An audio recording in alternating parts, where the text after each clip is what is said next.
It started. And we're live. Hi, welcome everyone. Welcome to the Secret Nature of Matter webinar, a webinar that's in conjunction with the launch of Richard's new book. And we're so excited to see that the book is taking off, and we're only in pre-order stage right now on Amazon.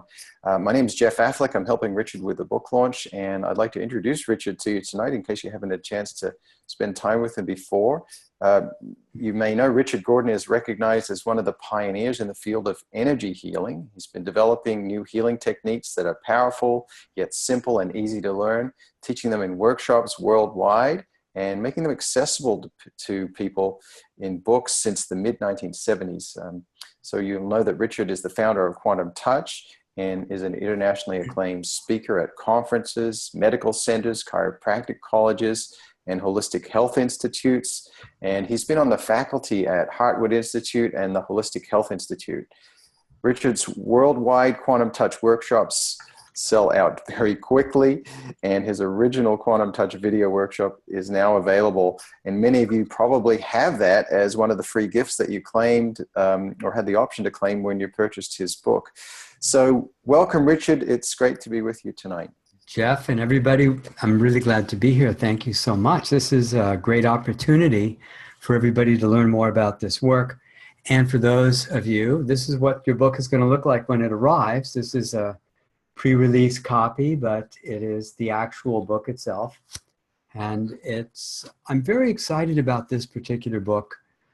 This will be my fourth book, and I would not have believed this stuff possible just 18 months ago. When I started learning about what I was discovering, I very quickly realized I better start keeping a journal of my discoveries. So, as some of you know, it started on Thanksgiving 2015. And I was at a party, and my friend Daniel said to me that he made a discovery about energy healing. And Daniel's been studying quantum touch for many years, and he's an accomplished practitioner.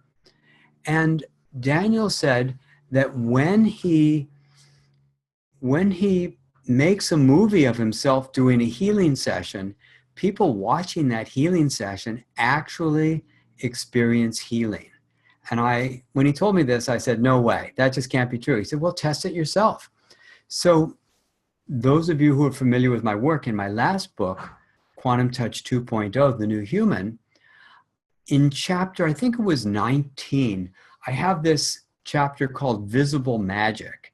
And in Visible Magic, what I talked about was how you can meditate on the bone behind the nose and eyes called the sphenoid bone. And when you meditate with heart chakra energy, and I'll show you a little bit of that today, when you meditate with heart chakra energy on the sphenoid bone with the intention of aligning the sphenoid bone, all of a sudden the cranial bones move back into alignment and the hips will untwist. Both of these are considered physiologically impossible. So it seemed like a really good test. I can measure a person's hips. And so if I was measuring somebody's hips, I'm bringing this up to about the level of the camera, I would say this hand was higher than this hand. It's a pretty simple thing to see. And if the session was to work, the hands would suddenly become level. And I would say, oh, they look pretty level. I can't see which is higher, but this is clearly higher one side or the other. So that was my simple test for discerning if indeed my friend was right. So the first thing I did was I made a movie of myself meditating. And I meditated on untwisting somebody's sphenoid bone. Now, the sphenoid is really interesting. It's the first bone in the embryo. And so the heart and the sphenoid are the first part of the embryo. It supports the pituitary gland. It separates the sinuses from the brain and the brain cavity. It distributes pressure all around the head. So if you get punched in the face, your face doesn't collapse because of this bone behind the nose and eyes called the sphenoid. But strangely enough, if you can align the sphenoid, the hips untwist, the occiput untwists, and it's pretty much a permanent kind of shift that happens for people that untwisting. So I meditated. Hello, babe. I've got a cat that's calling me. Hey, come here. So I meditated in the video on the sphenoid bone, showed the video to somebody, and it instantly untwisted their cranium and the hips. Now, Wikipedia says that the cranial bones are fused together into a helmet. This is Gray's Anatomy, rather, says that the cranial bones are all fused together, and and Wikipedia says that these bones can't move. And all the chiropractors know that while the person is standing, the hips can't move. So by doing two impossible things, we have a very clear demonstration. Once I had made the movie of myself, I then decided to do an experiment. And I thought, well, why is this working? So I made a screenshot of the movie. Well, if the movie worked, what would happen if people just connected to a screenshot? And when I'd show people the screenshot, it was untwisting their hips. And then I thought, oh, this is getting crazy. So then I took the screenshot into my computer. I used Photoshop. I made it like 90% smaller, so just a little picture of the person, of myself meditating in this case. I took out all the color and I printed it in black and white. Guess what? It still worked. Now I'm really upset because why should this be working? It's not making any sense to me. This should not work. So I was sitting in a coffee shop. It's actually a famous coffee shop now. It's called the Bulletproof Coffee Shop by Dave Asprey, famous guy, podcaster and author. And I'm sitting there, and I had just played golf in the morning, and I happened to have a golf tee in my pocket. And I'm looking at the golf tee, and I'm wondering, I wonder if I meditate on this golf tee, if I could put the energy and intention into this piece of wood, if it would cause the wood to hold it. I meditated on it, and I handed it to somebody, and it instantly untwisted their hips. Uh-oh, now I'm in deep water. Then I eventually ran the course of 58 experiments, and 59 if you count the final one that's in my book. I tried to see what happens if you put the energy in water. What happens if you put it in plastic? What happens if you put it in rubber? What happens if you put it in paper? What happens if you charge a pebble? Well, what I discovered was that it didn't matter what the substance was. All matter held energy and intention equally. Much later on, I would reach the conclusion that all matter is made of subatomic God stuff.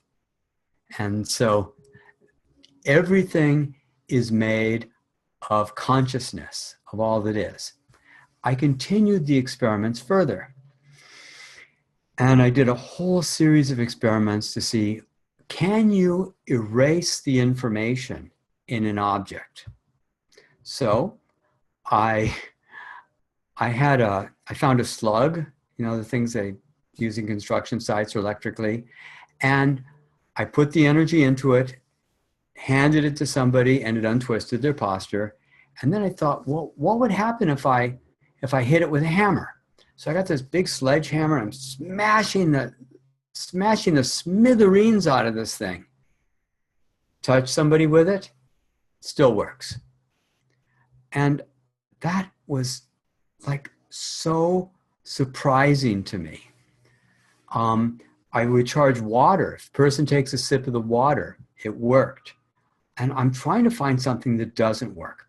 So one of the earlier experiments I did was I wanted to know, am I fooling myself? Am I deceiving myself? Because every scientist knows, and I'm not actually a scientist, I'm a closet scientist. I love science. I have a scientific mind. Haven't actually gone through the courses. But I had to do a double check on myself to make sure I wasn't really fooling myself. And the way I did this experiment was I took a quarter. I meditated on the quarter, put the energy intention of untwisting the sphenoid bone into the quarter, and I handed it to my friend Paul. Paul works at a Whole Foods market. He does massage there. So people would come by. I would measure their hips.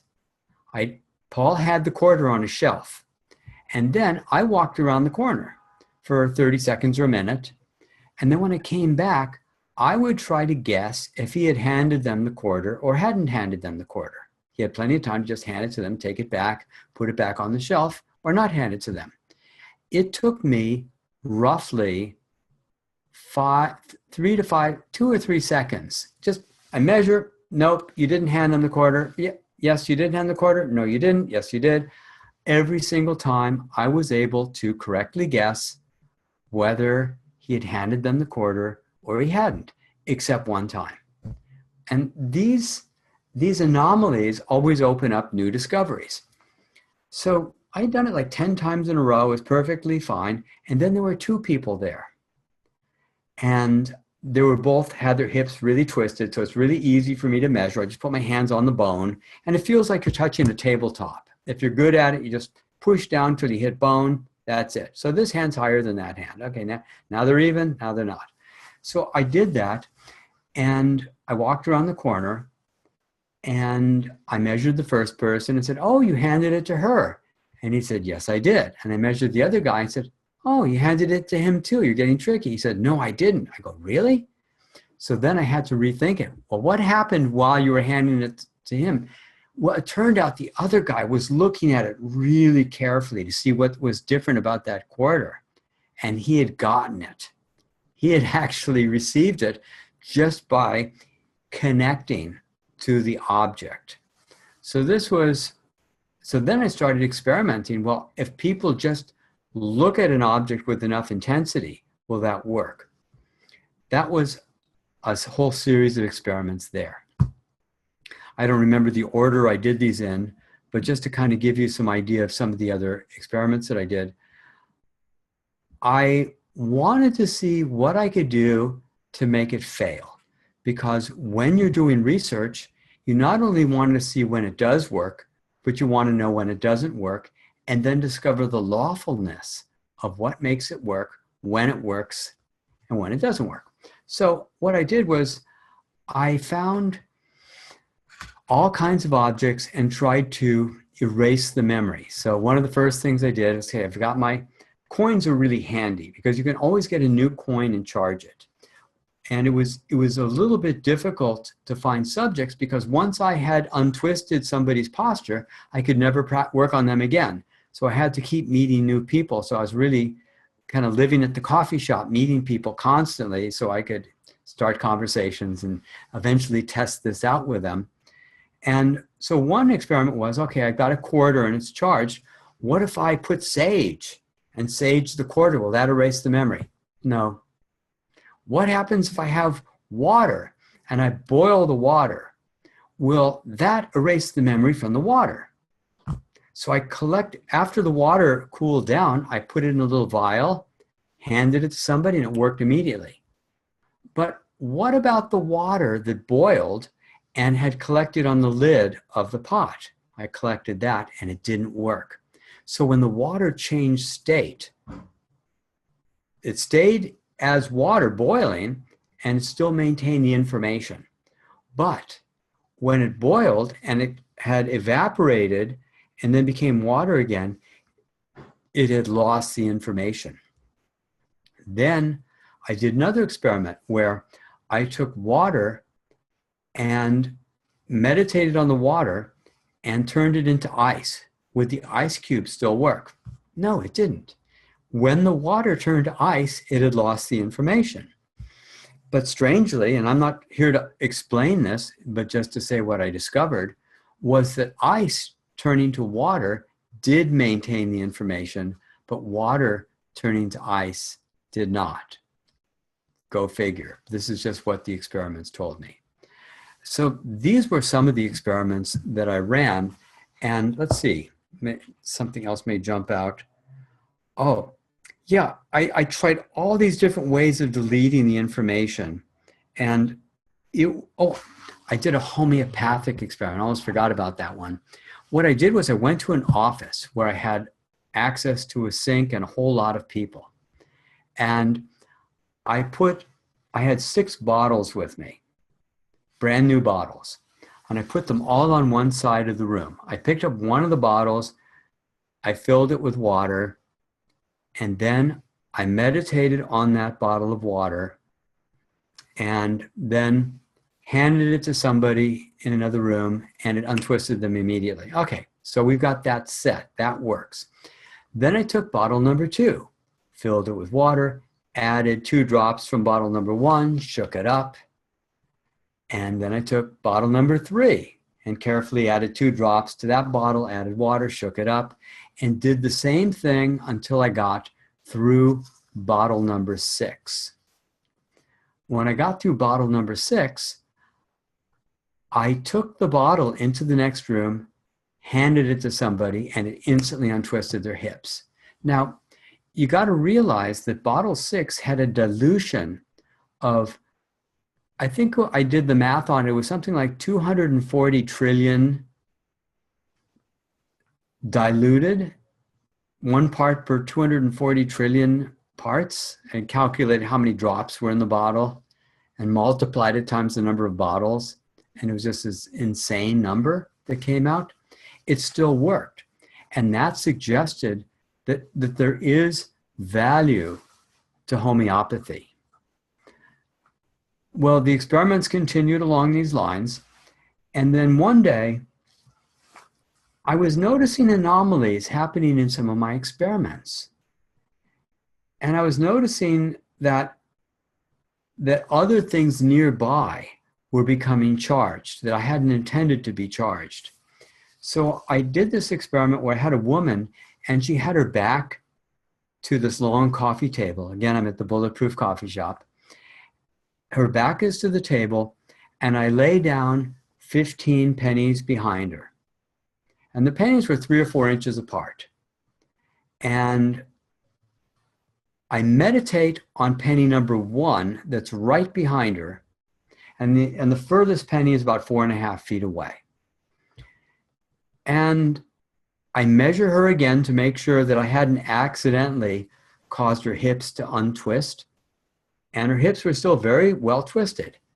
Then immediately I reached way down, picked up penny number 15, handed her penny number 15, and to my shock and great dismay, she was untwisted. And I'm slapping my head going, no, I don't want this to be how it works. I don't understand. Why should this work? Because I only meditated on penny 1, but penny 15 worked. So I came up, my first thought was that the information had spread kind of the way fire and gasoline spreads, just through the whole bunch of them. But I didn't like that theory, that hypothesis, because if that was true, the table would be charged, the floor, the walls, the ceiling, the windows, the entire city, the entire world, and everybody would be untwisted on Earth. And I knew that that's not what had happened. So I had to come up with a new hypothesis. And the new hypothesis was of what I call conscious entanglement. And that means that if you put your awareness into a group of objects, all the objects can hold that energy information. The next day I got to test this theory. I was at a conference and I met 2 women who both had a very easy to measure, obvious pelvic torsion. I measured them, and then I borrowed a small handful of change because I didn't want to use my own, because my change has been so meditated on. I don't trust any coin in my pocket, that it's not going to be charged. So I have a small handful of change, and I just look at the coins and I meditate on them, and I'm joining all of them together in my mind. Then I put them on a table, and I hand each of the women one of the coins. I reach in my pocket, pull out a charged coin that I had definitely meditated on previously, and I tap one of the coins on the table. I instantly go to measure the 2 women, and both of them are now fully aligned. And my mind is so blown, because I did a clean experiment for conscious entanglement. And then I did the experiment in reverse. And the way I did it in reverse was, I was in my favorite raw food restaurant. It's no longer open now, but it was a great place. And I see an old friend I hadn't seen in a couple of years.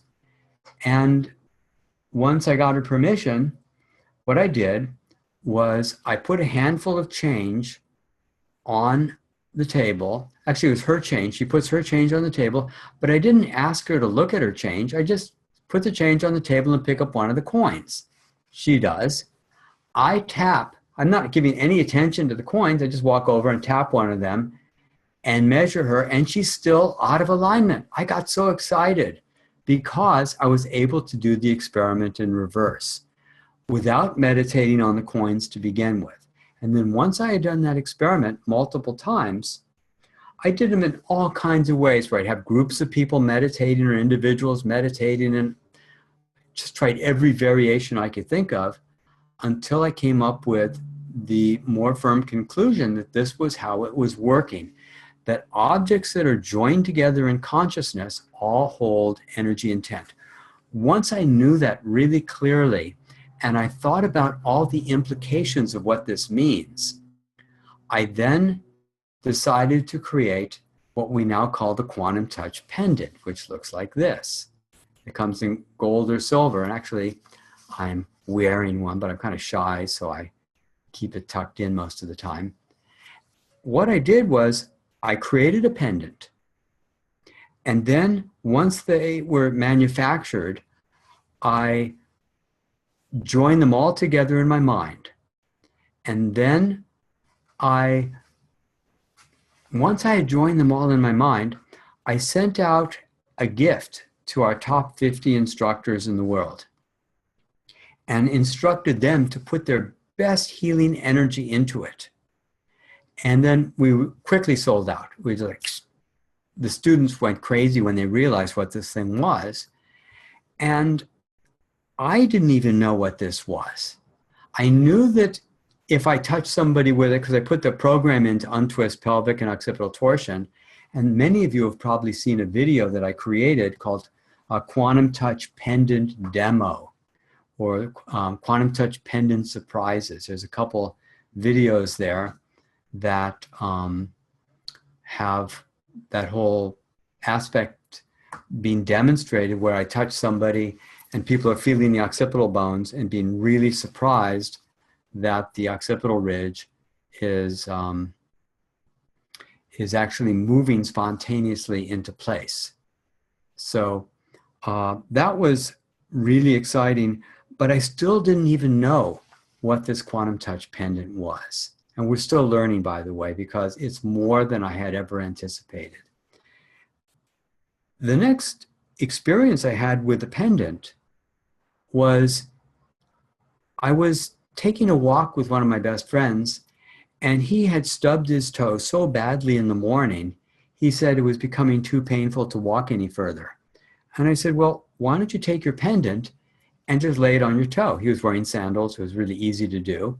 He puts it on his toe, and within a few seconds, he says, oh my God, my foot is buzzing and tingling and vibrating. I said, good, well, let's just leave it there for a minute or two. He does. And then after a minute and a half, 2 minutes, he says, well, I'm ready to walk again. So we walked. After 2 or 3 minutes of walking, he says, I can't even feel my toe now. That was my first experience of the healing that these pendants are doing. The next experience, I didn't really think much of it. I don't know why, but I didn't really contemplate it. And the next big experience happened when I was in Cancun, Mexico at a retreat. And this wonderful guy, Gregorio from Italy, is explaining to me that he used to get into fights as a teenager, and he hasn't been able to breathe through his right sinus since he was a teenager. Okay. So I hand him 2 pendants, and I said, put them on both sides of your nose. He puts the pendants on both sides of his nose, and within 4 or 5 minutes, he can breathe through his right sinus. I was astounded. Then a woman watching this says, well, I have TMJ pain. So she's holding, a pendant on each side. And within minutes, she's opening and closing her jaw. It says, it doesn't hurt now. Another woman has TMJ. She puts it up there. Another woman has pain under her eyes, and she puts it there. And I'm thinking, oh my God, I didn't even know what these pendants are. But here's the more even interesting news. We're hearing stories from people around the world with some wild, wonderful healing taking place using the pendants. And we are going to make, in the next year or 6 months, whatever, we're going to double the power of all these pendants. And the way we're doing it, we're already starting the process now. But right now, I'm having people put in their gifts into the pendant. So one man says, I can work through pain and resistance. It's what some people call grit, the willingness to stay with something even when it's difficult. So he put his grit inside there. He can work out right through the pain. And another woman says, I have tremendous compassion and empathy for people. Another person says, I can be at peace within myself and so each person is putting in their gifts into the pendant. Well, after all my research with the pendant and with the quantum touch level 2 and the technique we call sharing gifts, I know how we can access that information. And the way you do it, the way you put the gift in, is you connect with the gift that you want to share, and then you ask for the energy and essence of the gift, not your personality, not your subconscious bullshit, but you put the energy and essence of the gift in. And when you want to receive the gift, and we're going to be publishing what all the gifts are, so if you want to look at the list of gifts that are available, all you have to do is pull out your pendant, look at the pendant, ask for the energy and essence of that gift, and you do it once a day or twice a day, maybe 3 times, and just sit there for a minute or two, just say, okay, what's the energy and essence of this gift, and just breathe it in, and very gradually, it will infuse your consciousness. Now, the way I found out that we could actually share gifts with one another happened a long time ago. I was in a cafe, and I was talking to my friend Carolyn. And Carolyn was explaining to me how she always got straight A's in school. And I always had to work hard to get B's. I just couldn't remember the stuff very well. I always understood the concepts, but it was just hard for me to recall and repeat and regurgitate information. And so I had her give me her gift, but I didn't know about the energy and essence technique at that time. And I asked for the gift of photographic memory. Well, she gave me something, and as I was getting ready to go to sleep that night, I just thought about a friend that I hadn't seen in many years. And I just thought about that person. All of a sudden, I see their face right in front of me, as clear as if I was looking at them, and the name was spelled in gold letters underneath, and the letters weren't moving at all. And I thought, this is the most clear visualization I've ever seen. So what I did was I was actually so fascinated by the fact that it was clear, I just, one by one, was reading the letters backwards and forwards, that I was actually studying the letters. Then I thought of another friend. Face appears, gold letters. Third friend, face appears, gold letters. And then all of a sudden I was racked with all this fear. And I didn't know why I should be afraid. This was kind of a fun experience. It wasn't scary at all. But I had a lot of fear inside myself. As soon as it took me about 20 minutes to go to sleep, I was so scared. The next morning, I called Carolyn again, and I said, Carolyn, when you think of your friends, do you suddenly see their face right in front of you with a name spelled in gold letters underneath? And she said, how did you know? Because this is exactly how she sees people when she thinks about them. And she actually gave me a direct experience of her consciousness. So that's why we use the energy and essence technique when we're putting the gifts inside the pendant. But there's more coming. After once we get through with the gifts, I'm going to have people putting in their special abilities or skills. In other words, somebody can read 5,000 words a minute, and somebody else has a photographic memory, and somebody else can learn languages effortlessly, and somebody else is really good at golf or whatever. And we'll have people putting in their super abilities and special gifts, their special skills.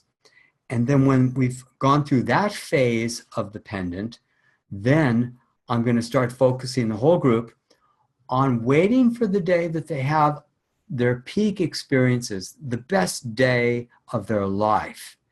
And then I'm going to have them put the energy and essence of their peak experiences into the pendant.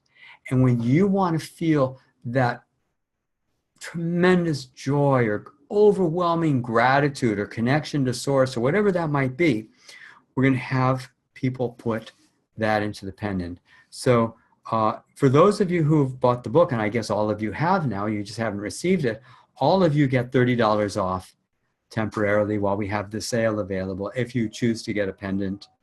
And I suppose we'll keep that price if you want to buy more than one for a friend as a gift or something like that. So here, I'll go a little bit further and then I'm going to open it up for all your questions. So I'm looking forward to that. The implications of this are vast, and I probably took about a third of the whole book just covering all of the magic and implications. The dominant assumption of modern science is that everything that's real can be explained through math or physics. That is the assumption. And Professor Rupert Sheldrake likes to call it a form of intellectual osmosis by which young students and grad students somehow make the assumption, they never question the assumption, that everything has physicality and nothing can exist as a thought form. So the assumption is that psychic abilities don't exist because there's no physical mechanism for there to exist. You can't explain it with math and physics. That everything can be explained with math, that the mind is confined to the brain. And therefore, energy healing and life force energy are simply delusions, and the only real solutions are modern medicine. Well, this kind of blows all that away. When you can put consciousness into any kind of object and have that object actually work to shift consciousness, that's a game changer. So we recently did a double-blind experiment. It was a preliminary experiment, and we're going to repeat it soon. And when we're ready to publish, we'll probably try to raise some money again to cover all the expenses. But here's what we did. We got a laser measuring device that measures the distance from a fingertip to the floor. And it's a very elaborate setup. It takes 3 people to make the measurement, and we're going to have multiple people doing measuring.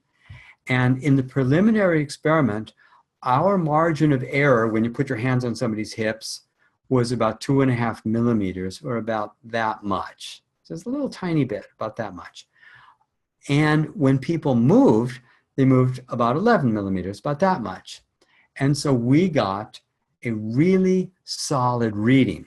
And I'm in touch with Dean Radin, the chief scientist at Noetic Science, and Dr. Gary Schwartz, a famous scientist and anesthesiologist from the University of Arizona. And both of them are very skeptical about my claims, which they should be, because we're taking things so much farther than these open-minded scientists have ever imagined.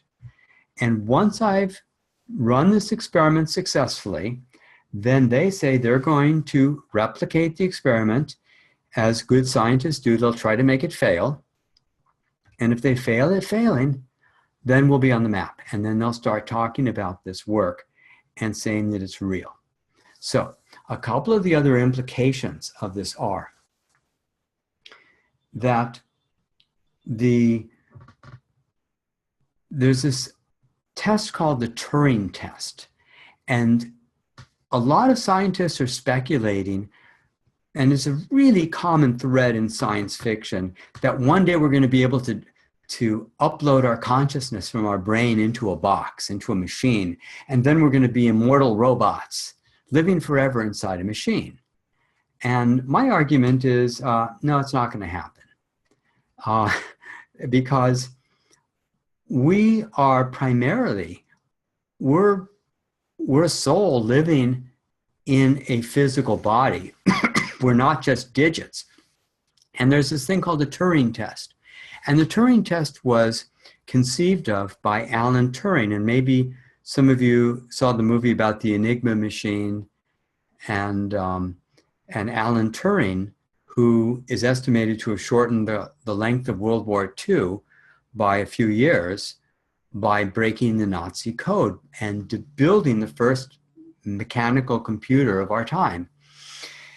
And Alan Turing believed in the mechanistic model of reality, and he thought that one day, probably around the year 2000, he wasn't that far off, computers will be so small and fast, you can have one like the size of, like my cell phone, right? And that you'll carry it around with you, but the operating system will be self-conscious. And you'll be able to have conversations with it like you would your best friends, and it'll tell you jokes and it's going to be there. And he just thought that consciousness was just a mathematical function of algorithms. And they're finding out that it is anything but that. So the Turing test happens every year. They get people together and the judges try to guess, are you talking to a person in the next room via a keyboard, or are you talking to a computer program? And the computer program is designed to fool a person into thinking that they're talking to an actual physical person. And what they found was that the program, they have actually been able to fool some of the people, some of the time with some of the programs, but the program is not self-aware. I would say that a mosquito is very self-aware. It avoids being struck in that room when I'm trying to catch it. It's hungry, it eats, it sleeps, it mates. It does a lot of activity of self-awareness. And the modern computers don't know themselves the way a mosquito knows themselves. And it's not a matter of complexity.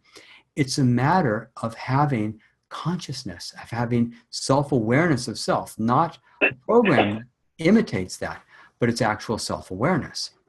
So I've got a new Turing test that I think will completely transform the idea of the Turing test. And that is, can a machine untwist pelvic and occipital torsion of somebody in another room without any human intervention? If it can, I will deem that there is a consciousness inside there, because what skills are necessary to do that? You need to have desire, intention, imagination, expectation. You need to access your heart energy and your love. And these are things that computers have zero ability to do. They're good at crunching numbers, but they don't know they won the game of chess, and they're certainly not going to celebrate the victory. So there's so much more to talk about, and I'm so happy and excited that you're going to be receiving this book. And I do recommend that you read it all the way through, because I think it just gets better and better as I'm going along toward the end. And the experiments kind of read a little bit like a mystery story, like, well, I discovered this one, what comes next and what comes next after that. And at some point I had to stop doing the experiments because my consciousness was interfering with the experiments so much that I could actually test and prove that I can no longer run these tests without interfering with my own experiments. So what I'd like to do is I'd like to open this up for the next 20 minutes to questions and comments and discussion. So that was a long soliloquy. I'm not used to talking that much without someone else saying something, but here we are. So Jeff, let's open it up. Yeah, well, great. Thanks, Richard. That was so amazing. Because we've got 75 people on the line, if we open it up, we're probably going to get a lot of background noise. So I think the best thing to do is, if you have a question, if you have a raise your hand, do you have a raise your hand button in this mode? Usually, Sure. if you hit a number 1, 2, 3, Yeah, usually causes a hand to be type raised. your question that you have a question, and I'll call on you. I see a couple in the chat already. From Audrey. Why don't we begin there, Richard? And then if Sounds good. So Audrey asks, can the pendant correct scoliosis? Well, what we've seen with quantum touch sessions is the quantum touch has had an impact on scoliosis. That was actually the first thing I saw worked on with quantum touch from Bob Rasmussen years ago. But generally speaking, scoliosis does not stay aligned from the quantum touch work. And I would suggest that you're probably going to see a little bit of correction, but you need to actually use some intent. So this is one of the great secrets of the pendant. This was the 59th experiment. If I hand somebody the pendant to look at, it does not untwist their posture. But if I touch one hair, or touch a sleeve, or touch a finger, or a hand, or a cheek, or anything with intention, it actually works. So these pendants are not self-acting. What you need to do is to engage them with intent. So if you wanted to work on somebody's neck pain, tap them a few times on their neck with a pendant, with intention. Well, the reason you're tapping on the neck or wherever, or on their back when sliding it up and down their spine, is because you already had the intent. So it was really funny. I was at a beach party with Michael Beckwith in Mexico. I don't know if you know who Michael Beckwith is. He's a very famous guy. Anyway, he saw me working with a pendant and touching people and untwisting them. He said, "Oh, I've got all these people lined up. I can't wait to have you touch them with the pendant." And I said, "Michael, I'm not going to touch them with my pendant." He said, "Well, why not?" I said, "I want you to touch them with the pendant." He goes, "Okay, what are the instructions?" I said, "Okay, well, first thing is you've got to hold the pendant in your hand, and then you have to touch them with it." He said, "That's it?" "Yeah, that's the instruction." So he went around touching people, and sure enough, it untwisted them. Okay, next question. Yeah, let's just see here. We've got, this is a great one. Sayuri asks, have you looked into the possibility of misuse of the pendant? Oh, absolutely. What a great question. Yes, here's the deal. The power of love is thousands of times greater than the power of anger and hatred. And so if somebody's putting their self-pity or self-importance into the object, and some people will, just because they're so unhappy. But what we're connecting to is the love, the gratitude, the healing. And so you've got, right now we have about 3,000 people who almost on a daily basis are infusing it with their best emotion. And why are you doing it? Oh, I want to connect with my self-pity. No, not the reason. The reason is I want to experience healing. That was the intention. And so it has no power.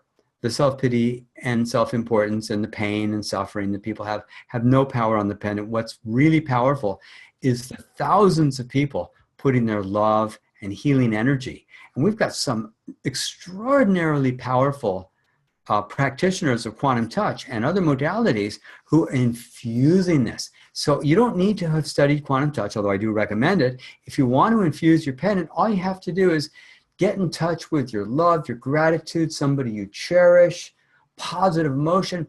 Take some deep breaths and just infuse it into the pendant. You did it. And by the way, when you do that, all 3,000 pendants in the world are now being affected by your love. So if you think of your love like a bouquet of flowers, everybody has a different bouquet. Some people are very nurturing, some people are very protective, some people are very compassionate, and so forth. Well, everybody's got a different quality of love, different fragrance, so to speak. And each person is holding something unique in that diamond of extraordinary connection to source. And now we have thousands of variations of love in what you might describe as a group talisman, an object that's holding the energy and tension of thousands of people. So yeah, don't worry about negative energies. This thing is so filled up with positive energy, and it's getting stronger every single day. Imagine a group object that actually gets stronger every day. And that's what this is. Amazing. Amazing, Richard. There's a couple of questions here about specific conditions that, Yeah. so perhaps we'll join them together. So Patty's asking about, will the pendant relieve osteoarthritis? And then Parawi asks, could it heal sciatica or disc hernia or high blood pressure? Well, we really don't know the answers to all these things yet, and we're waiting for people to write in and tell us what it does. But I would think that pain relief is something that we've been hearing a lot about.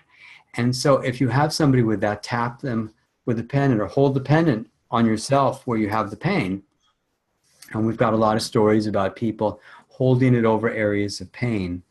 And one of my fond wishes and desires in this lifetime is to create a research foundation that can study in depth energy healing. We're about to do a preliminary study on quantum touch sessions to see if we're affecting the C-reactive proteins in the blood. And these are the inflammatory proteins that happen. And almost every ill health condition involves inflammation. So if we're able to, over a period of time, bring down inflammation, then we can rationally generalize and say that quantum touch and energy healing is good for everything because every condition involves some level of inflammation. And if we can prove that, so we're about to run a preliminary test. And if anybody knows someone in the United States, in a big city, who has rheumatoid arthritis, write to Quantum Touch and mail at quantumtouch.com or Jennifer at quantumtouch.com and tell us that you know somebody with rheumatoid arthritis who'd be willing to get a series of Quantum Touch sessions, and we'll give them a little money at the end, and they'll have to take, I think, 3 or 4 blood tests. So that's what's going to be our preliminary study. All right. Great. Well, so people have that email address. I can type that in as well. Quite a few questions here.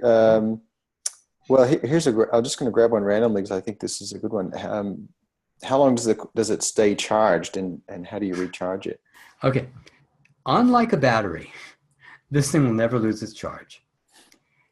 Every single time, one of the 3,000 people on Earth who's holding these, and probably within months it'll be 4,000 and then 5,000 and so forth, every time anybody, including you, runs energy into it, it is charged. Now, one of the experiments I did was I meditated on a woman's finger. And on her fingertip, I put the energy and tension that if she touched somebody with that finger, it would untwist people's posture. And I ran into her 2 weeks later, and she was good at measuring posture, and she works with clients doing massage. And when she touched somebody with intent, it would untwist them immediately. And she had not studied quantum touch. Then I ran into her a year later. It still worked. So what I've seen from my experiments is objects, first off, don't lose charge. You know, I'd have to be burned at the stake to make me lose my charge. I don't know how to make things lose their charge, unless you could melt this down and it might lose its charge, but we haven't tested that yet. This is not going to lose its charge. It actually becomes stronger every day. Wow. Wow, so many questions here. Gilles says he doesn't know what's happening to me, but my schizophrenia is healing itself since I discovered quantum touch. No more or very few hallucinations. Interesting. He's very impressed with the techniques after 35 years of illness. Wow, that's beautiful. Oh, fantastic. Thank you, Quantum Touch. And he says, if Quantum Touch, let's see, thank you, QT. If I can say so, QT heals all kinds of illness. Probably my mind is on the right track now. Can you explain what happened to me? Well, the body heals itself. All healing is a function of self-healing. The definition of a healer is someone who is sick and got well, and a great healer is someone very sick who got well quickly. That what we do is we hold a resonance of vibration of life force energy and offer it to the person for their own body to heal itself. I'm not a healer. I've never healed anybody but myself. I don't know how to heal a cut on my finger, but body and spiritual intelligence understand how to do that. So you don't actually heal yourself. Your body intelligence does that healing. And I would want to ask a favor of you. Thank you for sharing that story. Please send it in to Quantum Touch, because we're collecting all these great stories from people having these experiences. And I have an editor working to do very light editing. And we're going to be putting together a free ebook. It might take another 6 months or a year to get it done, where we're going to gather thousands of stories together and have them all hyperlinked. So you can look up cat, schizophrenia, you can look up osteoarthritis, whatever you're wanting to know about, and you'll see 10, 15, 20 stories on any particular topic, perhaps. So please, all of you, not just the schizophrenia story, but really send in your stories to us so we can gather them all, and then people can have a better idea of what Quantum Touch does. Now, if somebody has millions of dollars and wants to see a research foundation, this is one of my dreams, that we'll get some inheritance somewhere and be able to really help change the world by getting the research. I've come to understand that the world is not going to appreciate or realize what we have here until we've done extensive and repeated research.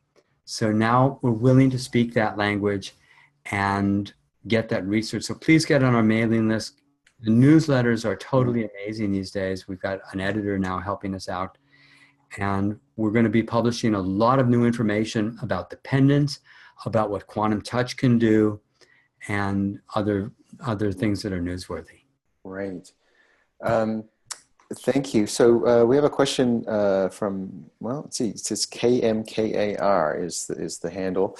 You said one time that you don't do too well working on yourself, but that some other people are able to do it easily. Also, some QT practitioners seem to have specialities. Yeah. What about having all of you healers infuse the pendants with the energy and essence of the healing abilities? This is what's already happening. Yeah. This is what's happening, is everybody's putting their abilities into this. And that's why you could meditate on the pendant and say, what is the energy and essence of everybody's healing ability? Now, energy and essence is really important, because if you wanted to understand the genius of Mozart, you could access it, but you'd also access all the immaturity. You could get the genius of Einstein, but you'd get the alienation and loneliness along with it.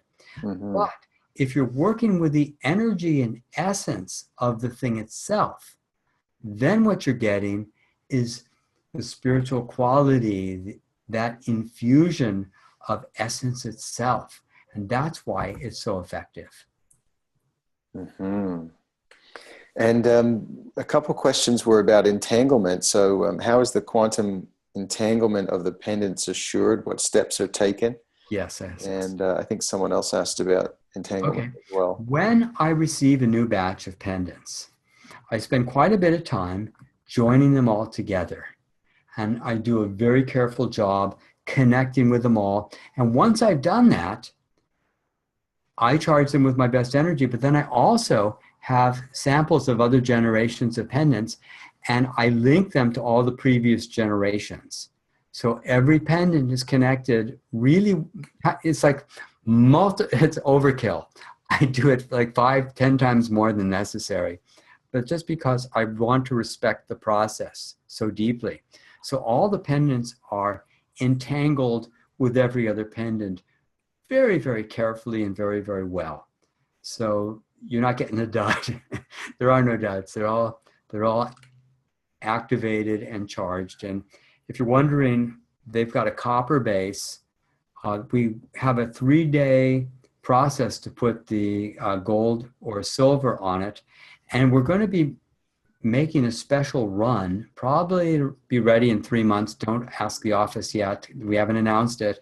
We're probably going to make some solid sterling silver ones for people who want to have a more jewelry quality object. So these are really pretty, but some people want to have one. We might even make a solid gold one too. Probably make them all maybe 15% smaller, so that just be a little, see, this is about the size of it on me, but maybe 15, 20% smaller. So make it a little more affordable and make it a little more elegant to wear. Nice. So everyone, I've just posted the link, if you have a testimonial about your experience with Quantum Touch or the Pendants, mail@quantumtouch.com is the email. So just make a note of that. And I'm just going to post right now as well that because you've ordered the book, Yes. and that'll be coming, the books will begin shipping June 6th, so be patient for the book. But right now, if you haven't done so, you can order one of the pendants for $30 off. And I've put the link in the chat there. So the secret nature of matter.com/thank-you. And you probably received an email with that. So those are available now to order for $30 off. And we've just had so many people take advantage of that promotion. Wow, so many more chats coming. I got one other little comment really quickly, which is if you decide as part of your bonus to receive the Quantum Touch Classic Video Workshop, I highly recommend that you watch that video with friends. Because if you do the breathing and body awareness exercises by yourself, you may not know how good quantum touch is until you actually work on somebody else. And then the miracles happen. You might be able to work on yourself. Some people are good at that, as the question mentioned before. The other video we have for people who prefer that one, we call The Art of Youthing, Slowing, Stopping, or Potentially Reversing the Aging Process. You buy 2 books, you get them both. We sell the Quantum Touch video for $97, The Art of Youthing for $147. And if you're wondering, I turn 70 next year. So it's working pretty well, but I haven't learned to reverse it yet. So I'm still trying to work out those details. And when I figure it out, I'll let you know. Yeah, well, you look great, Richard. Well, thanks. Absolutely, yeah. So many new questions. I think I may have missed a couple here. Any tips on using the pendant at a distance? I guess we're talking about distance. Yes, absolutely. If you take the video workshop or take a live workshop with Quantum Touch, you'll learn about how to do distant healing. If you don't have that experience, put the pendant in your hand. Imagine the person is inside your hand with your pendant. Breathe deeply, feel your love, connect to them, and think about the part of their body where you want the healing to go. And just spend 5, 10, 20 minutes just breathing deeply, just feeling your absolute deepest love and gratitude, connecting to them. And that will actually do some amazing healing. If you want to do distant healing and you know Quantum Touch, same thing. Put it in your hand, run the energy through your hands as you would do a Quantum Touch session. Imagine the person inside there. Imagine the pendant is inside the person. Just use your imagination and have fun with it. Yeah, right on. Here's an interesting question from Trayan, Traian. If the Quantum Touch is based on internal energy, why do you need the pendant? Well, because this connects thousands of different energies together. So you don't need a pendant. Nobody needs a pendant. But I prefer a pendant because I prefer to receive that healing gift of a community of dedicated, sincere, loving people. And none of us need anything but connection to source. That's all we ever really need. We need to connect to our love. Right. We need to love other people. That's what need is about. We need water and food and so forth. But it's a preference, not a need. I've heard it said that happiness comes from the satisfaction of needs, but joy comes from the satisfaction of preferences. A preference for beauty, a preference for gratitude, a preference for art. Right. It's the entanglement that makes the difference from what. Yeah, because these are entangled and they can hold the energy of thousands of people simultaneously. That's why we're seeing so many miracles and benefits coming through these. Mm-hmm. Wonderful. We're at 6 o'clock, Richard. There are a couple more questions. I think. Okay, let's do a couple more. So, did you have any experience of healing burnout? I guess like stress and. Well, with basic quantum touch, absolutely. It's really valuable. But on the other hand, you have to understand that the burnout is a message from your higher self that you're burning yourself out. and you're doing something you shouldn't be doing. That we don't have to struggle. The mark of spiritual growth is ease, not struggle. And if you're burning yourself out, it's a message. You shouldn't burn yourself out.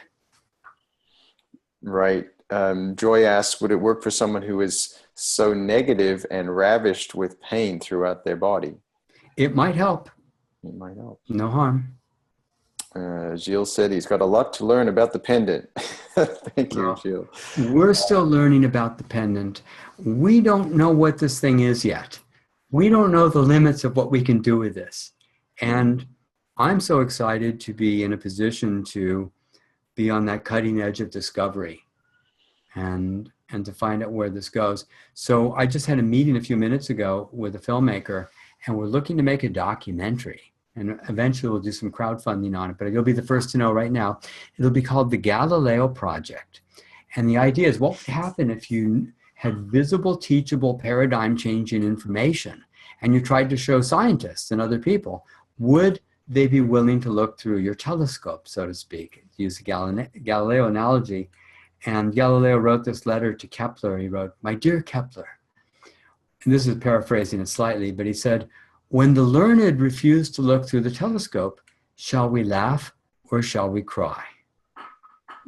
And that is exactly what the movie is about, is when you show something to people that would change the entire understanding of reality and how things work, and they refuse to look at it, shall we laugh or shall we cry? And we're going to do a bit of both in the movie. We're going to laugh at it because it's so silly when people refuse to look, but it's also sad because here's these amazing healing gifts and opportunities that are being ignored. And when somebody can experience healing of some schizophrenia or other debilitating conditions, we shouldn't hide this from the world. And that's why I'm so grateful to all of you.